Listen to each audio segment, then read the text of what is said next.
ओ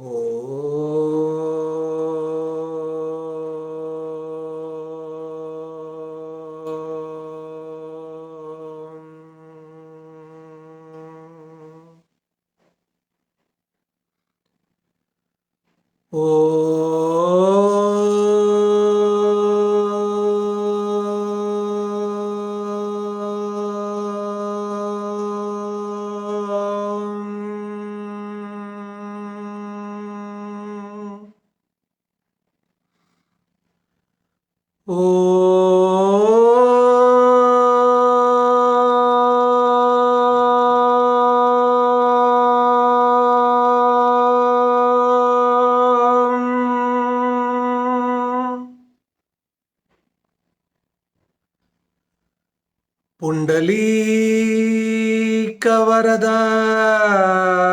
हरि विठ्ठला श्री ज्ञानदेव तुकाराम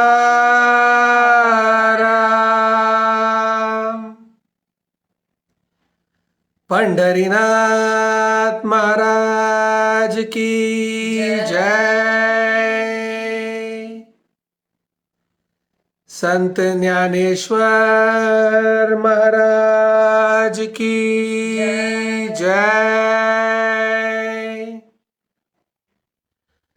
जगत गुरु संत तुकाराम महाराज की जय। पूज्य श्री श्री अम्मा की जय। महान ब्रह्म श्री श्री गोपाल वल्लीदासर की जय। गोविंद नाम संकीर्तनम गोविंदा गोविंदा। जय जानकी कांत स्मरणम जय जय राम राम। गोपिका जीवन स्मरणम गोविंदा गोविंदा। जय सद्गुरु महाराज की जय। समस्त भागवदल को जय। हे गुरु विष्णुं भजे हे गुरु ब्रह्मं भजे हे गुरु कमल नयनं भजे हे गुरु कर कोमलं भजे हे गुरु पाद पंकजं भजे हे गुरु विद्यारूपं भजे हे गुरु ज्ञान वैराग्यं भजे हे गुरु मोक्ष साधनं भजे हे गुरु वेदारूपं भजे हे गुरु वेदात्म स्मरणं भजे हे गुरु सकल सौभाग्यं भजे। राधे कृष्ण।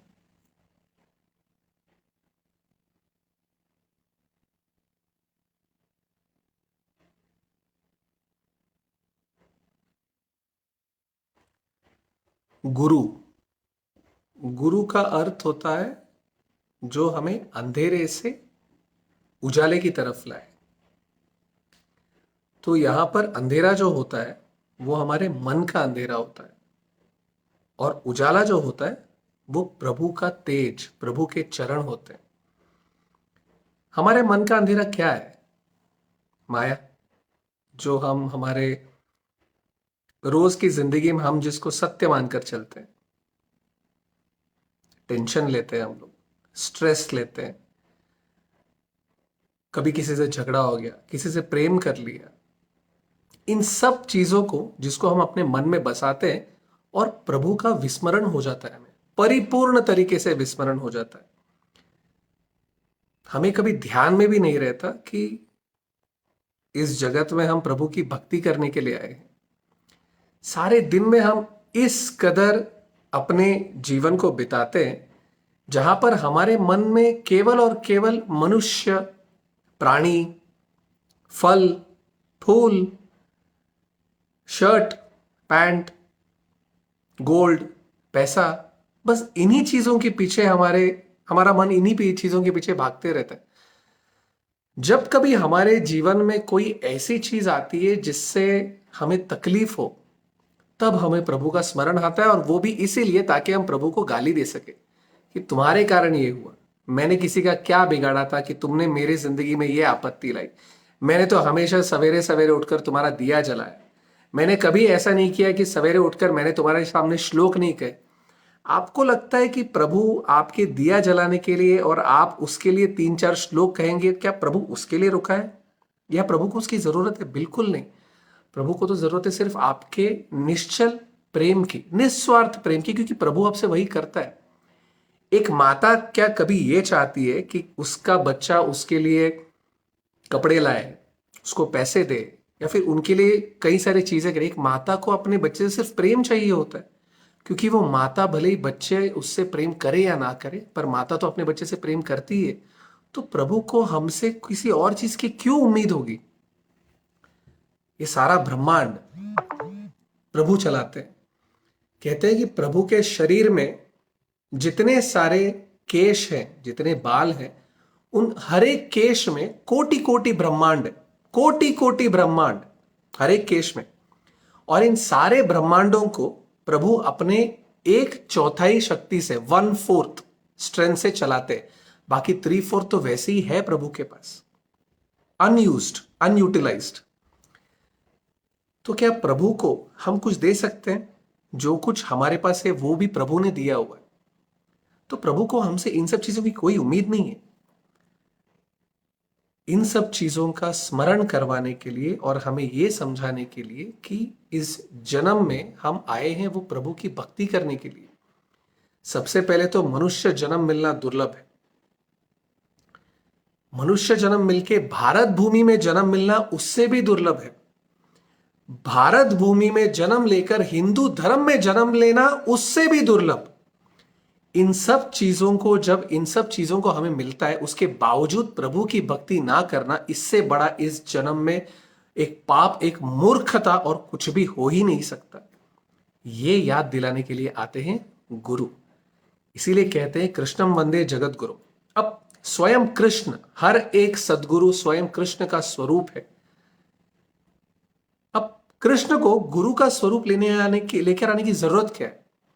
अब यूं मानकर चलिए कि आप कहीं पर गए हैं और आप स्वयं ही स्वयं की प्रशंसा कर रहे हैं और कह रहे हैं कि मैं ही सब कुछ हूं, तुम मेरे शरण में आओ, मैं ही तुम्हें बचा सकता हूं। सब देखकर हंसेंगे, चाहे वो स्वयं कृष्ण क्यों ना हो। वो तो अर्जुन उस समय पर ऐसे स्थिति में आ गया था जब प्रभु को पता था कि अब मैंने इसको अगर ये चीज नहीं बताया तो वो मेरी बात मानेगा नहीं। इसीलिए प्रभु ने अर्जुन को यह कहा कि तुम मेरे शरण में आओ, सर्वधर्मान परित्यज्य मामेकम शरणम व्रज अहम त्वा सर्व पापेभ्यो मोक्षयिष्यामि मा शुचः।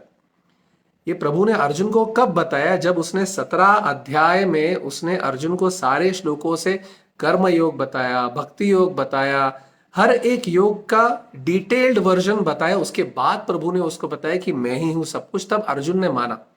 उसके बाद भी कई बार ऐसे हो जब उसने कृष्ण की बात नहीं सुनी। ये था द्वापर युग, जब स्वयं कृष्ण चल रहे थे सबके बीचों बीच। अब हम ठहरे कलयुग में। यहां पर अगर प्रभु स्वयं आकर रुके और हमसे कहा कि मैं कृष्ण हूं और मैं ही सब कुछ हूं, तुम मेरे शरण में, तो हम पहले उससे पूछेंगे कि तू प्रूफ क्या है कि तुम स्वयं कृष्ण हो। ये हमारे मन की स्थिति है। इसीलिए प्रभु आते गुरु के स्वरूप में। क्यों?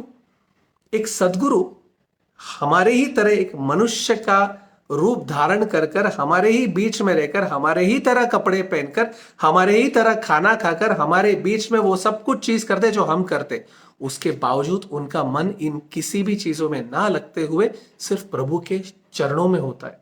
और वो हमें लाइव एग्जाम्पल से चलकर ये दिखाते हैं कि प्रभु की भक्ति कैसे करनी चाहिए। इसीलिए गुरु का महत्व इतना है। एक गुरु को हमारे बीच में आकर रहकर ये सब करने की कोई जरूरत ही नहीं है। यूं मानिए कि कोई गंगा में प्रतिदिन प्रति क्षण गंगा में नहा रहा है, वो भी गंगोत्री में, जहां पर शुद्ध गंगा का स्वरूप वहां से शुरू होता है, वहां पर कोई नहा रहा है। और उनसे अगर कहो कि मल मूत्र, जहां पर बहुत ही गंदा सा एक, जहां पे हम मल मूत्र का विसर्जन करते हैं, उसका सबसे भरा हुआ टैंक हो, और वहां पर जाकर अगर उसको रोज नहाने को कहे तो कैसा लगेगा। एक गुरु को हमारे बीच रहते हुए यही महसूस होता है, क्योंकि हमारे मन में इतना, हमारे मन से ज्यादा गंदा इस जीवन में और कुछ हो ही नहीं सकता। कई सारे गार्बेज के कैन लॉरी वगैरह जाते हैं और हम लोग अपना नाक बंद कर लेते हैं। अगर हमारे मन को कहीं खोल कर दिखा दे तो उससे गंदा और कुछ हो ही नहीं सकता। ये बड़े बड़े गार्बेज के लॉरी बहुत शुद्ध लगने लगेंगे, हमारा मन इतना गंदा है। उसके बीच में रहकर एक गुरु हमें हमारे सारे चीजों को सह लेते। हम लोग गुरु को ही सुनाते हैं कि आप किस तरह के इंसान हो, आपको तो कुछ समझ में आता ही नहीं है, आप जो चाहे मन में आए वो कहते रहते हो, क्या क्या नहीं कहते। उसके बावजूद सब कुछ सहकर हमारे बीच में रहकर हमें प्रभु की तरफ ले जाते हैं। इससे ज्यादा निस्वार्थ और कौन हो सकता है। इसीलिए कहते हैं कि इस दुनिया में आपको जो करना है कर लो, जो पाप करना है कर लो, जो पंच महापातक पाप होते हैं वो भी कर लो। कभी भी गलती से भी किसी भागवत को, किसी संत महात्मा का अपमान गलती से भी सपने में भी मत कर देना। प्रभु हर एक पाप को माफ कर देते हैं। एक भागवत के अपमान को, एक भागवत के तिरस्कार को, एक भागवत के अपचार को प्रभु कभी माफ नहीं करते। गलती से भी मत कीजिएगा। और इसके लाइव लाइव एग्जाम्पल थे संत ज्ञानेश्वर महाराज। जब वो लोग नेवासा से निकलते हैं तब निवृत्तिनाथ महाराज ज्ञानेश्वर महाराज के आने से पहले सोपान देव और मुक्ताबाई से कहते हैं कि तुम लोग को यहां से आलंदी चलना है, हमें नेवासा से निकलना है। तभी जब ज्ञानेश्वर महाराज आते हैं तो वो कहते हैं कि चूंकि मुझसे पहले तुम दोनों से भैया ने ये चीज पूछी है, तुम दोनों के लिए एक बहुत बड़ा महान कार्य वहां पर है आलंदी में। जब आलंदी लौट कर आते हैं तो मुक्ताबाई कहती है कि मुझे आप सबको कुछ तो मीठा खिलाने का बहुत मन कर रहा है, तो क्या मैं मांडे बनाऊं। तो ज्ञानेश्वर महाराज कहते हैं ठीक है, तो मांडे बनाओ। जब मुक्ताबाई मांडे बनाने का मिट्टी का पात्र जो होता है वो लेने के लिए जाती है, तब वहां पर वो पात्र लेकर जब आती रहती है, वहां पे मिलते हैं उनको विसोबा शास्त्री। और विसोबा शास्त्री उनसे कहते हैं कि एक सन्यासी के बच्चों को मांडे खाने की क्या इच्छा हो रही है। ये कहकर वो उससे हाथ से मांडे का वो पात्र छीन लेते हैं, तोड़ देते हैं और मुक्ताबाई को धक्का दे देते हैं। छोटी सी बच्ची, 8-9 साल की बच्ची अपने भाई के लिए मांडे बनाने के लिए पात्र लेकर गई है, और उसको किसी ने मांडे का पात्र लेकर अगर तोड़ दिया और उसे धक्का मार दिया, सोचिए उसके मन पे क्या बीती होगी। आज नीचे हमारे बच्चे खेलते रहते हैं, वहां पर किसी के गाड़ी को कोई बॉल या बैट उनका लग गया तो वो वहां पर आकर उनको चिल्ला देते हैं थोड़ा सा, तो हमें हमारा हृदय टूट जाता है कि मेरे बच्चे को चिल्ला दिया। वो तो अनाथ थे, माता पिता भी नहीं थे उनके, अनाथ थे, खाने के लिए उनके पास अन्न की इतनी भी व्यवस्था नहीं थी। उसके बावजूद जो कुछ था उसके बलबूते पे वो लोग मांडे बनाने के लिए, वो छोटी सी बच्ची अपने भाइयों को खिलाने के लिए लेके आ रही थी, उसे धक्का मार के गिरा दिया। मुक्ताबाई रोते रोते आती है, सोपान देव बाहर मिलते हैं, उनसे पूछते हैं क्या हुआ। वो सारा वृत्तांत बताती है और अंदर आती है और ज्ञानेश्वर महाराज को लिपट कर रोने लगती है, फूट फूट कर रोती है कि भैया मुझे आपके लिए मांडे बनाने थे, पर मैं वो भी आपको बना के दे नहीं पाई, मैं क्या करूं, मुझे कुछ समझ में नहीं आ रहा। और तब ज्ञानेश्वर महाराज हंसते और कहते तुम्हें मांडे बनाना है ना, तुम उसके सारी प्रक्रिया शुरू करो, जो जो चीजें तुम्हें चाहिए तुम सब ले आओ और मांडे बनाने की प्रक्रिया शुरू करो, आज तुम मांडे अवश्य बनाओगी, घबराओ मत। मुक्ताबाई को ज्ञानेश्वर महाराज पे अंधविश्वास होता है। विश्वास वो चीज होता है जो कभी टूटना नहीं चाहिए, स्थिति चाहे कैसे भी हो। एक चीज का स्मरण हमेशा रखिए कि आपको प्रभु हमेशा आपकी परीक्षा लेंगे। क्यों? क्योंकि आपके मन में कितना विश्वास है उसके लिए ये देखना, तो तभी तो भक्ति में उत्तीर्ण होंगे आप। हमारे जीवन में फर्स्ट स्टैंडर्ड से लेके TY BCom MBA करने के लिए और CA CA कोई भी आप एजुकेशन करने के लिए जाएंगे तो वहां पर तो आपका टेस्ट लेते ही हैं। साधा जीवन के परीक्षाओं में भी आपके लिए अगर टेस्ट होता है, तो जो प्रभु सारे ब्रह्मांड को पाल रहा है, जिसको पाना ही इस जीवन का अंतिम ध्येय है तो वहां पर परीक्षा नहीं होगी। सब लोग कहते हैं कि प्रभु की भक्ति करते तो परीक्षा क्यों लेते हैं। नॉर्मल जीवन में परीक्षाएं होती है, ये तो परीक्षा अवश्य है, क्योंकि इससे आप शुद्धिकरण पाते, आप शुद्ध होते जाते। जितना आपके जिंदगी में दुख आता है और उतने दुखों को जब पार करते समय भी आपके मुख पे मुस्कान होती है, मन में आपके हमेशा एक चिंताजनक चीजों को छोड़कर सिर्फ प्रभु का चिंतन होता है, उसी समय पर आपके मन का शुद्धिकरण होता है। मुक्ताबाई को ज्ञानेश्वर महाराज पे परिपूर्ण विश्वास होता है और वो मांडे बनाने की प्रक्रिया शुरू करती है। मांडे बनाने के लिए मिट्टी का पात्र क्यों लगता है? क्योंकि मिट्टी का पात्र ही सबसे ज्यादा गर्म हो सकता है, उसमें जो अग्नि को सहने की ताकत होती है वो बाकी किसी भी पात्र में नहीं होती। मिट्टी के पात्र में वो मांडे बनता है और वो सारी प्रक्रिया बना देती है। और उस समय पर विसोबा शास्त्री बाहर जब चल के आते रहते हैं, उनको देखना होता है। उनके मन में एक इच्छा आती है कि अब तो इसको धक्का मार दिया कि गिरा दिया, मांडे का पात्र भी तोड़ दिया, अब देखता हूं ये लोग क्या करते हैं। और उनके दुख में खुशी पाने के लिए विसोबा शास्त्री इनके कुटिया की ओर आते रहते हैं। मनुष्य के मन में ऐसे ही विचार आते हैं, लेकिन उस विचारों में भी कहीं ना कहीं आपके लिए कुछ अच्छा ही होता है, ये हमेशा स्मरण रखिए।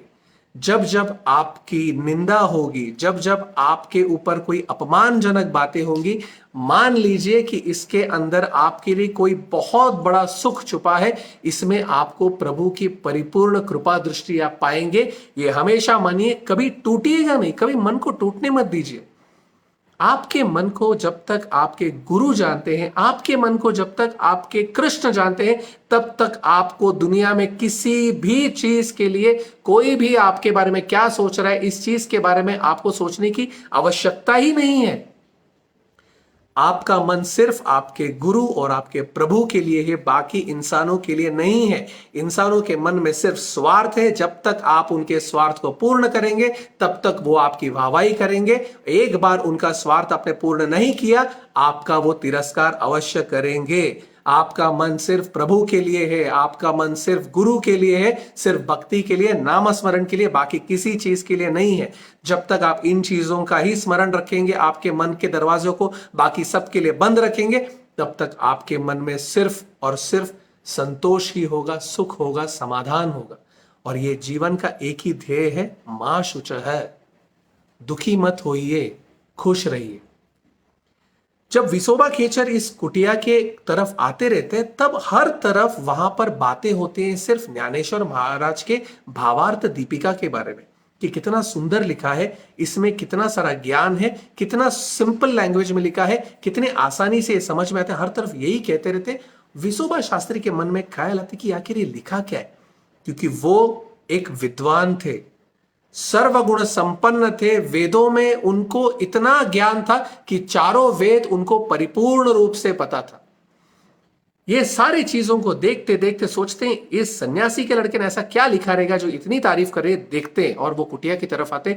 उस समय ज्ञानेश्वर महाराज अपने पेट के बल सोए रहते हैं और वहां पर उनके पीठ को अपने शरीर के अंदर की जो अग्नि होती है, जिसको जठराग्नि कहते हैं, जिससे हमारा शरीर में हमारा सारा खाना जो पचता है, हम सबके पेट में एक अग्नि होती है।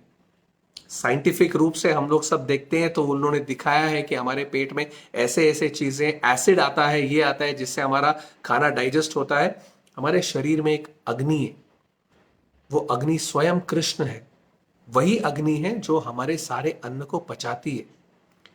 कई सारे महान योगी, रामायण में भी कई बार देखने को मिला है कि कई सारे योगियों ने श्री राम के सामने अपने शरीर को अपने ही शरीर के अग्नि से जला लिया है और उन्होंने परमात्मा को प्राप्त किया है, राम के साथ में एक हो गए हैं। ये अग्नि हम सबके अंदर होती है और इस अग्नि को हमारे शरीर तक को जलाने की ताकत होती है। वो अग्नि स्वयं कृष्ण है। ज्ञानेश्वर महाराज उस अग्नि को जागृत करके अपने पीठ को इतना गर्म करते हैं कि उनके पीठ में जो मांडे बनाने के लिए जितने तेज की जरूरत होती है, वो अग्नि उस तरीके से वहां पर उनके पीठ पर जलती है। विसोबा शास्त्री ये देखते हैं और वो दंग रह जाते हैं, क्योंकि ये जब तक कोई सारे सिद्धियों को, अष्ट सिद्धियां जिसको प्राप्त होती है, वही ये कर सकते हैं। हनुमान चालीसा में सुना रहेगा आपने, अष्ट सिद्धि नवनिधि के दाता, असवरदीन जानकी माता। अष्ट सिद्धियां ये सारे के सारे ज्ञानेश्वर महाराज के कंट्रोल में, क्योंकि वो तो स्वयं कृष्ण के अवतार थे। मुक्ताबाई ये देखकर प्रसन्न हो जाती है और वो उनके पीठ पर मांडे बनाने लगती है। मांडे बना बनाकर उन तीनों भाइयों के सामने वो एक एक केले का पत्र रखती है और वहां पर उनको मांडे परोसने लगती है। और उसके बाद में सारे तीनों भाई, ज्ञानेश्वर महाराज उठ जाते हैं और सारे के सारे भाई मांडे खाने लगते हैं। और विसोबा शास्त्री ये देखकर दंग रह जाते हैं। वो बैठ जाते हैं नीचे और सोचते हैं ये कैसे किया इन्होंने। उनको कुछ समझ में नहीं आता। लेकिन ये सारी प्रक्रिया होने के बाद में ज्ञानेश्वर महाराज बहुत थक जाते हैं और वो जो परिसाचा खांब का उन्होंने बनाया होता है, निवृत्तिनाथ महाराज ने ज्ञानेश्वर महाराज के लिए जो पेंट किया होता है, उसके नीचे जाके बैठ जाते हैं, आंखें बंद करके ध्यान करने लगते हैं। विसोबा शास्त्री इतने में अंदर आते हैं और वो कहते हैं, और जैसे ही वो अंदर आते हैं तीनों भाई और मुक्ताबाई उनको देखकर आश्चर्यचकित हो जाते, शौक हो जाते हैं। उन चारों के मुख पर विसोबा शास्त्री के लिए तनिक भी द्वेष नहीं होता। हमें कोई एक शब्द कह दे, थोड़ा सा भी हमसे गुस्से में बात कर ले, 4 दिन तक हम उनका मुख नहीं देखते। चाहे वो हमारे घर के अंदर भी अगर पति पत्नी के बीच में झगड़ा हो जाए तो कम से कम 1 घंटे के लिए हम एक दूसरे का मुख नहीं देखते, और 4-5 बार 100 बार सुनाने के बाद ही हमारे मन को ठंडक मिलती है कि तुमने मुझसे ऐसे कहा था ना, अब क्या हो गया, अब क्यों मेरे पास वापस आ रहे हो बात करने के लिए, तब तो तुम बड़े तीव्रता से कहकर चले गए थे, अब क्या हो गया। जब तक सुनाते नहीं मन को शांति नहीं मिलती। इन चारों भाई बहन को विसोबा शास्त्री ने इतना अपमान किया था, उन्हें इतनी शिक्षा दी थी, उसके बावजूद वो उन्हें प्रसन्नता से अपने घर के अंदर बुलाते हैं और कहते हैं कि आइए, यहां पर कैसे आना हुआ। विसोबा शास्त्री कहते हैं कि ये सब तुमने जो किया मैंने देखा, लेकिन ये सिद्ध खेल तो कोई भी कर सकता है। तुमने जो पुस्तक लिखा है जिसे सब लोग जिसकी प्रशंसा कर रहे हैं, मैं उसे देखना चाहता हूं। विसोबा शास्त्री जैसे ही कहते हैं तो वहां पर निवृत्तिनाथ महाराज उनको अंदर लेके आते और वो कुटिया के अंदर एक अलग रूम बनाया होता है, छोटा सा रूम। उनकी कुटिया ही छोटी सी होती है वहां पर, लेकिन भावार्थ दीपिका रखने के लिए उन्होंने एक अलग सा रूम बनाया रहता है, वहां पर उसे रखा था और उसके सामने एक दिया जलता रहता है। रात्रि का समय होता है। विसोबा शास्त्री वहां बैठ जाते हैं और कहते कि मैं इसे पढ़ना चाहता हूं। निवृत्तिनाथ महाराज कहते बड़े आनंद से पढ़िए। और निवृत्तिनाथ महाराज के मुख पर बहुत एक मिस्चीवियस स्माइल होता है, उनको उनकी आंखों में एक चमक होती है, क्योंकि उनको पता होता है कि अब आगे क्या होने वाला है। त्रिकाल ज्ञानी थे वो तो। विसोबा शास्त्री वहां बैठकर ये पढ़ने लगते हैं और निवृत्तिनाथ महाराज सोपान देव जो वहां पे खड़े होते हैं उनसे कहते हैं कि चलो यहां से आ जाओ। तीनों भाई और बहन बाहर जाकर सो जाते हैं। निवृत्तिनाथ महाराज ज्ञानेश्वर महाराज को देखकर हंसते हैं, ज्ञानेश्वर महाराज भी निवृत्तिनाथ महाराज को देखकर हंसते हैं, उनके सामने हाथ जोड़ते हैं और सो जाते हैं। तीनों भाई और बहन सो जाते हैं रात्रि में, और रात्रि में विसोबा शास्त्री भावार्थ दीपिका पढ़ते रहते हैं। अगले दिन सवेरा होता है तब भी वो पढ़ते रहते हैं और सारा दिन खत्म होता है, फिर से रात्रि होती है, विसोबा शास्त्री वहां से उठते नहीं है। जब रात्रि का समय आता है तब सोपान देव निवृत्तिनाथ महाराज और ज्ञानेश्वर महाराज की तरफ जाकर कहता है कि मैं अंदर जाकर दिया जलाकर आता हूं, क्योंकि वहां पर अंधेरा हो गया और कल जो दिया जलाया था वो बुझ गया होगा, क्योंकि आज चूंकि विसोबा शास्त्री वहां बैठे, हमने दिया जलाया ही नहीं है, तो वो अंधेरे में पढ़ेंगे कैसे। निवृत्तिनाथ महाराज कहते हैं कि तुम्हें वहां जाकर दिया जलाने की कोई जरूरत नहीं है।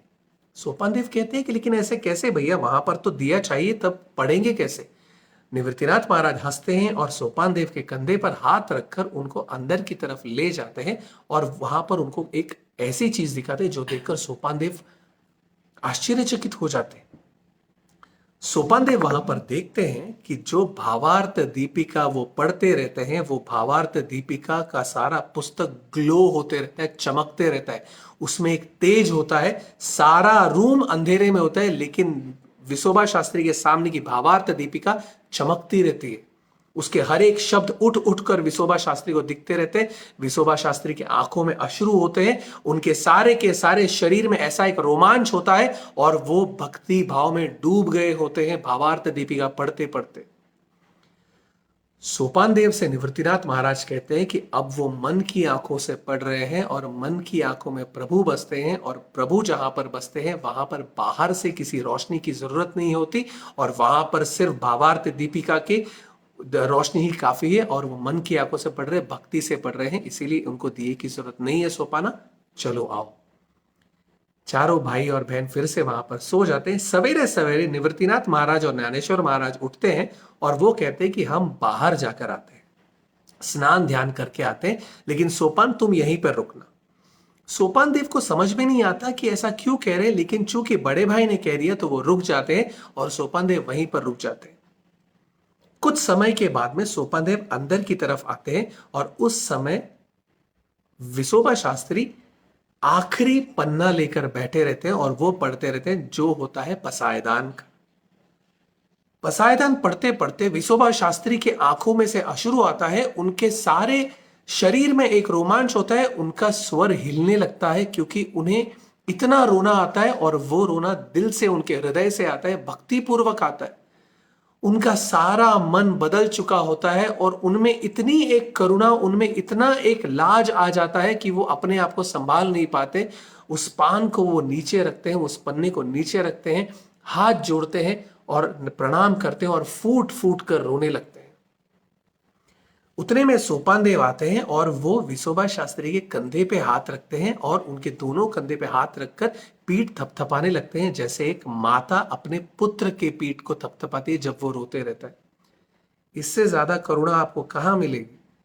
जहां पर उनको सिर्फ अपमान जिस व्यक्ति ने दिया था, जिस व्यक्ति ने उनको सिर्फ हमेशा दुख दिया था, इतने तुच्छ बातें की थी उनके माता पिता तक के बारे में, उनको सिर्फ मार नहीं डाला, इतना कुछ किया उनके माता पिता को, जिस व्यक्ति ने शरीर का त्याग, देह त्याग करने की शिक्षा दी, उस इंसान को रोते हुए जाकर सोपान देव सहला रहे थे कि आप मत रोइए। जब वो सोपान देव की तरफ देखते हैं, वो हाथ जोड़कर उनसे विनती करते हैं और फूट फूट के रोने लगते हैं और विसोबा शास्त्री कहते हैं कि मैंने तुम्हारे साथ में और तुम्हारे भाइयों के साथ में बहुत गलत किया, मुझे अपने आप पर लज्जा आ रही है, मैं तुम्हारे भाइयों से माफी मांगना चाहता हूं। सोपान देव कहते हैं कि आपको माफी मांगने की कोई जरूरत नहीं, और भाई सारे, मेरे दोनों भाई स्नान ध्यान करने गए, कुछ देर में लौटते ही रहेंगे। उतने में विसोबा शास्त्री कहते हैं कि अच्छा वो स्नान ध्यान करने गए हैं, क्योंकि मैं उनके समक्ष जाने में भी मुझे लज्जा आ रही है, मैं उनके समक्ष जा ही नहीं सकता। उनके लौट कर आने से पहले ही मैं अपने शरीर का त्याग कर दूंगा, क्योंकि इस शरीर में रहने की मेरी कोई इच्छा नहीं और मेरी कोई भी इस शरीर में रहने के लिए मुझ में कोई ताकत नहीं है, मैं अभी जाकर देह त्याग कर दूंगा। सोपान देव जब ये सुनते हैं तो उन्हें बड़ा डर लगता है और वो उनसे कहती कि आप ऐसे कैसे कह सकते हैं, और उसके बाद में सोपान देव उनको ब्रह्म तत्व समझाते हैं अपने अभंग के थ्रू। सोपान देव उस समय उनको ये समझाते कि ऐसा कौन सा इंसान है जो ज्ञानी है पहले से और जिसने पाप नहीं किया हो, चाहे वो दुर्वासा हो, विश्वामित्र हो, वाल्मीकि हो या कोई भी हो। ये सारे के सारे लोग, ऐसा कोई भी नहीं है जो परफेक्ट थे, सब में इम्परफेक्शंस थे, लेकिन एक बार ब्रह्म का ज्ञान उनको मिला, उसके बाद में ही वो परफेक्ट बनने लगे। इसीलिए आप भी इम्परफेक्ट थे, लेकिन अभी आप परफेक्ट हो गए हो, इसीलिए इस देह का अभी आपको त्याग करना बिल्कुल उचित नहीं है, अभी इस देह को यूज करने का समय आया है। जैसे ही विसोबा शास्त्री ये सुनते हैं और उस समय ये सुनते रहते हैं, वहां पर निवृत्तिनाथ महाराज, ज्ञानेश्वर महाराज और मुक्ताबाई तब तक वो स्नान ध्यान करके लौट चुके होते हैं। जब ये सुनते हैं विसोबा शास्त्री और जब वो पीछे निवृत्तिनाथ महाराज और ज्ञानेश्वर महाराज को भी देखते हैं, तो वो उठते हैं और सबसे पहले वो सोपान देव के सामने हाथ जोड़ते हैं और उनके चरण स्पर्श करते हैं। सोपान देव घबरा जाते हैं और वो कहते हैं ये आप क्या कर रहे हो, मैं आपसे बहुत छोटा हूं, आप मेरे चरण स्पर्श मत कीजिए। तब वो कहते हैं कि एक गुरु के सामने एक शिष्य कैसे अपना शीश नहीं झुका सकता, आपने मुझे आज ब्रह्म तत्व का ज्ञान दिया है, ब्रह्म का बोध कराया हुआ है, इसीलिए आज से आप ही मेरे गुरु हैं। ऐसा भी कहा जाता है कि जब वो लोग मांडे खाकर उठते रहते हैं, उस समय विसोबा शास्त्री ये देखकर बहुत प्रसन्न हो जाते हैं और वो दौड़ते आते हैं और वहां पर वो जो मांडे का बचा हुआ नीचे गिरा हुआ चीज होता है, मांडे होता है, वो लेकर वो उनका उच्चिष्ट खाते हैं और उसके बाद में उनको मुक्ताबाई ज्ञान देती है। और ऐसा भी कहा गया है जहां पे सोपान देव उनको ज्ञान दे, क्योंकि उनके एक अभंग में ये विसोबा शास्त्री ने लिखा हुआ है। सोपान देव उनको शिष्य बनाने के लिए बहुत हिचकिचाते हैं। तब वहां पर निवृत्तिनाथ महाराज सोपान देव से कहते हैं कि सोपाना, उनको गुरु उपदेश करो, उनको अपने शिष्य के स्वरूप में एक्सेप्ट करो, मान लो। और उसके बाद सोपान देव विसोबा शास्त्री के शीश पर हाथ रखकर उनको आशीर्वाद देते हैं। एक गुरु अगर आपके सर पर हाथ रखकर आपको आशीर्वाद दे दे तो आपके जिंदगी में इससे ज्यादा और किसी भी चीज की आपको जरूरत नहीं है, क्योंकि उसके बाद इस दुनिया का ऐसा कोई दुख नहीं है, इस दुनिया का ऐसा कोई पाप नहीं, इस दुनिया की ऐसी कोई भी एक चिंताजनक या संकट नहीं जो आपको छू सकती है। एक गुरु ने अगर आपके शीश पर हाथ रखकर आपको स्पर्श कर दिया तो मान लीजिए कि प्रभु ने आपके शीश पर हाथ रखकर स्पर्श कर दिया है, क्योंकि गुरु अपने मन की सारी करुणा से आपके शीश पर हाथ रखते हैं और आपको परिपूर्ण स्वरूप से आशीर्वाद देते हैं। हमारे चरण में अगर कोई गिरता है तो हम उनको आशीर्वाद देते हैं, सुखी रहो। आपको लगता है कि हमारा आशीर्वाद लग सकता है? एक आशीर्वाद को लगने के लिए आपके मन में, आपके अंतरात्मा में उतनी स्पिरिचुअल पावर होनी चाहिए, तभी वो आशीर्वाद जाकर छूता है। सब कहते हैं कि उन्होंने अच्छे मन से आशीर्वाद देते हैं। अच्छे मन से आशीर्वाद देना इनफ नहीं होता है, आपके मन में उतनी स्पिरिचुअल पावर होनी चाहिए, क्योंकि आप वही शक्ति को किसी को ट्रांसफर करते हैं। और एक सदगुरु इतना जाप, उनमें इतनी ताकत होती है कि वो कितने भी करोड़ों लोगों को आशीर्वाद दे, उनका हर एक आशीर्वाद सामने वाले तक पहुंचता है और उनके जिंदगी में एक बदलाव लाता है। विसोबा शास्त्री बड़े प्रसन्न हो जाते हैं और वो फिर निवृत्तिनाथ महाराज और ज्ञानेश्वर महाराज के भी चरण स्पर्श करते हैं। और तब ज्ञानेश्वर महाराज उनको विसोबा खेचर नाम का, उनको खेचर कहते। खेचर का एक अर्थ होता है मराठी में, जहां पर अगर एक हॉर्स यानी एक घोड़ा और एक गधा, इनके बीच में अगर संबंध हो और उनसे जो बच्चा होता है उसको खेचर कहते हैं। लेकिन एक ये जो खेचर नाम दिया हुआ है, ये ज्ञानेश्वर महाराज के ज्ञानेश्वरी में दत्तात्रेय महाराज जिस तरह से तपस करते हैं तो वो खेचरी मुद्रा रखकर तपस करते हैं। उस खेचरी मुद्रा को रखकर तपस करने से आप ब्रह्म तत्व को जान सकते हो, ब्रह्म के साथ में एक हो सकते हो और आप फ्री हो सकते हो ये जिंदगी से। उस खेचरी मुद्रा को ध्यान में रखते हुए उनको खेचर का नाम दिया हुआ है। जैसे ही ज्ञानेश्वर महाराज ने उस श्लोक का वर्णन किया तो वहां पर विसोबा शास्त्री कहते हैं कि मुझे मेरे माउली ने, ज्ञानेश्वर महाराज ने ये श्लोक कहा है, इसीलिए अब से मैं अपना नाम रखता हूं विसोबा खेचर। और ये इस रीजन से उनको नाम विसोबा खेचर मिला हुआ है, खेचरी मुद्रा, जिससे ब्रह्म तत्व का ज्ञान होता है। और सोपान देव के उनको बताने के बाद में उनको ब्रह्म का जो ज्ञान हुआ, इसीलिए उनका नाम हुआ विसोबा खेचर। वो वहां से जाते हैं और वहां से वो कुंकु और अक्षता लेके आते हैं और वो कहते हैं कि मेरे हाथ में, मतलब अक्षता और कुमकुम विसोबा के हाथ में, और वो अपने हाथ से कुंकु और अक्षता को अर्पण करते हैं सोपान देव को। ऐसा उन्होंने एक अभंग भी गाया हुआ है। और वो फिर सोपान देव को गुरु मानकर उनके चेहरे पे तिलक लगाते हैं, अक्षता रखते हैं और उसके बाद में वो सोपान देव को नमन करते हैं। और उस दिन से वो बने विसोबा खेचर, जिनके सदगुरु बने सोपान देव। उसके बाद वहां पर विसोबा खेचर, उसके बाद ऐसा कुछ उन्होंने आश्चर्यजनक काम किया, ऐसा कुछ किया वहां पर जिसके वजह से आगे ज्ञानेश्वरी में और ज्ञानेश्वर महाराज के चरित्र में और एक और बहुत बड़े भक्त के चरित्र में ऐसा कुछ बदलाव आया, जो हम देखेंगे अगले एपिसोड में। तब तक राधे कृष्णा। पूज्य श्री श्री अम्मा की जय, महान ब्रह्मश्री श्री गोपाल वल्लीदासर की जय, राधे कृष्णा सत्संग की जय, राधे कृष्णा।